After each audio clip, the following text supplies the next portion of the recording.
गांव के पास एक पुरानी जर्जर हवेली थी, जिसे लोग अधूरी हवेली के नाम से जानते थे। ये हवेली हमेशा रहस्य और डर की कहानियों से घिरी रहती थी। कहते हैं, जो भी इस हवेली में गया वापस नहीं लौटा। चांदनी रात में हवेली की टूटी खिड़कियों से लाल चमकती रोशनी और अजीब अजीब आवाजें आती।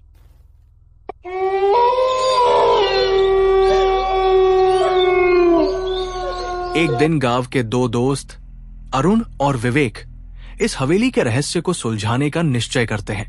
वे दोनों रात 12 बजे वहां जाने की योजना बनाते हैं।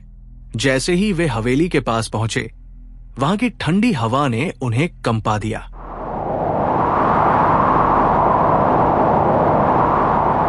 हवेली के टूटे गेट के पास पहुंचते ही लगा जैसे कोई उन्हें देख रहा हो। गेट पर लटकी जंग लगी जंजीर टूटकर नीचे गिर गई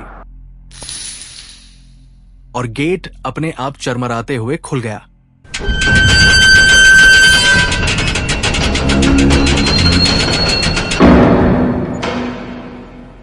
उनके कदम अंदर बढ़ते ही एक चमगादड़ों का झुंड उनकी ओर लपका।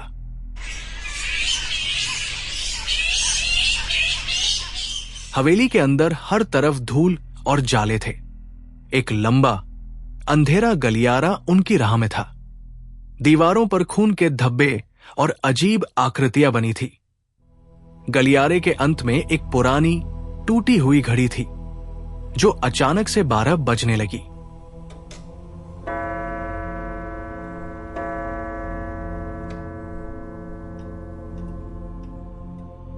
हर घंटी के साथ उनकी रूह कांप रही थी।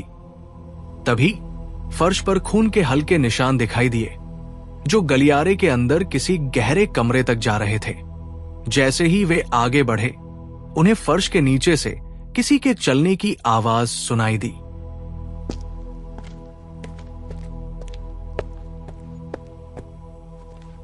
विवेक ने अरुण की ओर देखा और धीरे से फुसफुसाया, यहां कुछ बहुत अजीब है। गलियारे के अंत में एक दरवाजा था, जो धीरे धीरे खुद खुल गया। अंदर का नजारा डरावना था।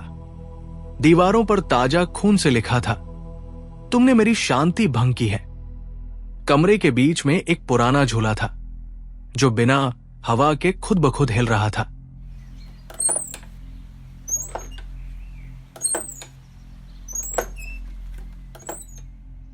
एक कोने में पड़ी अलमारी के टूटे शीशे में विवेक ने अपने पीछे एक परछाई देखी।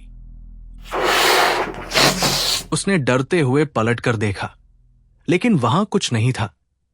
तभी झूले के पास से धीमी हंसी की आवाज आई। जैसे ही वे कमरे से बाहर निकलने की कोशिश करने लगे, दरवाजा जोर से बंद हो गया। ठंडी हवा की एक तेज लहर पूरे कमरे में फैल गई।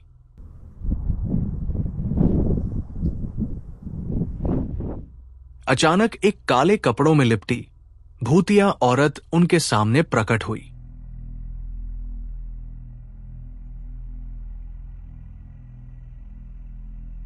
उसका चेहरा विकृत था और उसकी आंखें गहरी काली थी।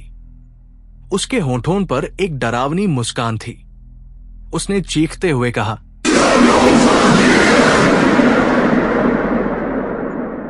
तुमने मेरी नींद तोड़ी है, अब तुम इसे भुगतोगे। औरत हवा में उठकर उनकी ओर झपटी। उसकी तैरती हुई पोशाक और उसके चारों ओर का हरा धुआं माहौल को और भी डरावना बना रहा था।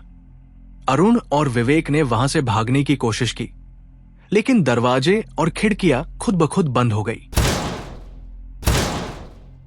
चारों ओर से भूतिया हंसी और चीखों की आवाजें आने लगी।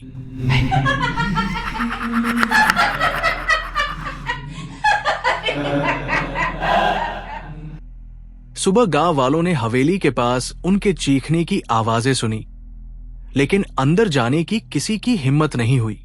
अगले दिन गांव वालों को हवेली के दरवाजे पर खून से लिखा मिला, जो भी आएगा मर जाएगा। अरुण और विवेक का कोई निशान नहीं मिला, सिर्फ जले हुए जूते और खून के निशान दिखे। क्या आप हिम्मत करेंगे? आज भी वो हवेली गांव वालों के लिए डर और रहस्य का केंद्र बनी हुई है। कहते हैं जो भी वहां गया उसकी आत्मा अब हवेली में कैद है। क्या आप इस भूतिया हवेली में कदम रखने की हिम्मत करेंगे?